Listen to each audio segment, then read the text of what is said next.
लेकिन हमारे साथ हो क्या रहा है, हमारे साथ क्या हो रहा है, हमारे साथ खिलवाड़ हो रहा है। और ये खिलवाड़ क्या है, और अगर आप ये जानना चाहते हैं तो इस वीडियो को पूरा अंत तक जरूर देखिएगा, क्योंकि आपको एक बेहद संवेदनशील मैसेज मिलेगा और एक बेहद संवेदनशील मुद्दे पर मैं यहां पर बात करना चाहता हूं। इसके लिए हमारी सरकार को और जो लोग ऊपर हमारे बैठे हुए हैं, जो इस सिस्टम को चलाते हैं, उनको ढंग से इस बारे में जरूर सोचना चाहिए कि हम बेवकूफ नहीं हैं। हम यार रोज काम करने वाले लोग हैं और रोज काम करने के साथ साथ एक उम्मीद बनाए रखते हैं कि हमें भी एक सरकारी नौकरी मिल सकती है, और उस उम्मीद का किस तरीके से गला घोंटा जाता है सिस्टम के द्वारा, उसके बारे में हम लोग यहां पर बातचीत करेंगे। पहले मैं कुछ आंकड़े आपके सामने रखना चाहता हूं और फिर उसके बाद हम लोग अपनी बात को कंटिन्यू करेंगे। आंकड़े कुछ इस तरीके से है कि आरआरबी एनटीपीसी का फॉर्म आता है।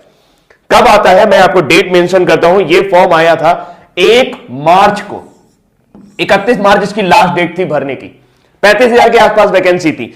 इसके बाद एक दूसरा फॉर्म आता है 12 मार्च को, और 12 अप्रैल थी उसकी लास्ट डेट भरने की, वो थी आरआरबी ग्रुप डी, जिसे ग्रेड डी भी कहा जाता है। इसमें 1 लाख से ऊपर वैकेंसी थी।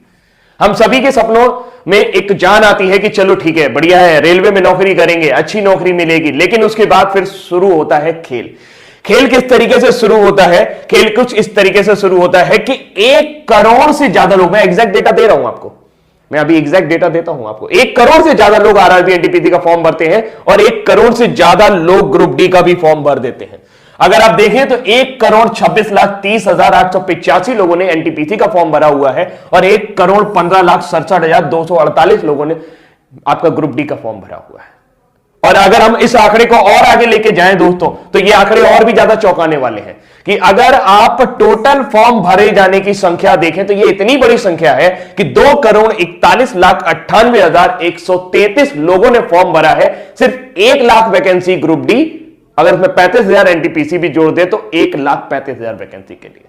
आप समझ सकते हैं कि आज की डेट में बिल्कुल एकदम सिंपल सा आइडिया यह है कि भारत में 10 करोड़ लोग बेरोजगार हैं, जो किसी ना किसी तरह की बेरोजगारी से ग्रस्त है, जिनकी डेली की इनकम 200 रुपए भी नहीं है। जी हां, जो महीने में 6,000 रुपए भी नहीं कमा सकते हैं। आज की डेट में 80 रुपए पेट्रोल हो गया। और सबसे बड़ी बात है कि मार्च का फॉर्म आया, फिर कहते हैं कि टेंटेटिव डेट आपके एग्जाम की हो जाएगी सितंबर, जून से सितंबर के बीच में आपका एग्जाम करा देंगे। बहुत बढ़िया बात है। अब सबसे बड़ी बात यह है कि इन्होंने इस फॉर्म के लिए जनरल कैटेगरी से 500 रुपए लिए थे। कितने लिए थे? 500 रुपए। ग्रुप डी के लिए भी 500 और एनटीपीसी के लिए भी 500।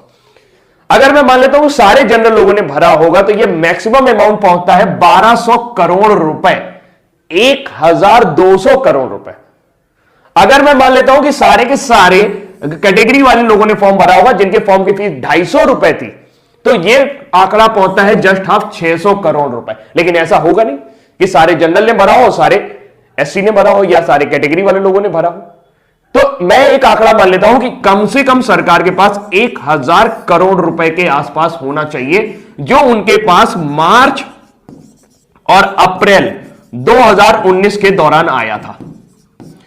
मार्च अप्रैल 2019 बीते हुए लगभग 1 साल होने जा रहा है, फरवरी आने वाली है और एग्जाम की डेट का अभी भी कोई पता नहीं।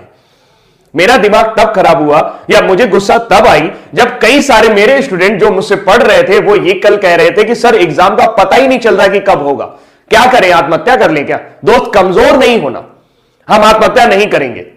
क्यों करेंगे भाई आत्महत्या? हमारे जो 500 रुपए हैं, जो 250 रुपए हैं, वो इन लोगों ने ले रखे हैं और 1,000 करोड़ रुपए इनके पास है और ये एक वेंडर डिसाइड नहीं कर पा रहे।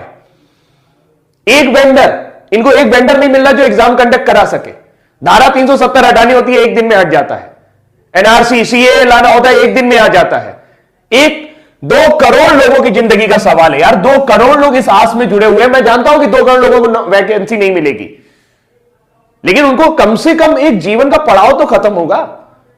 जो दिन भर वो टेंशन में रहते हैं कि तैयारी करनी है, तैयारी करनी है, तैयारी करनी है। दुनिया भर के कोचिंग वाले, दुनिया भर के चैनल वाले सब उनको बेवकूफ बनाने की कोशिश कर रहे हैं और लगातार उनसे पैसे ऐंठ रहे हैं। एक बैच शुरू होता है, फिर दूसरा बैच शुरू होता है, फिर तीसरा बैच शुरू होता है। बैच खत्म होने का नाम नहीं ले रहा है और नौकरी आने के नाम नहीं ले रही।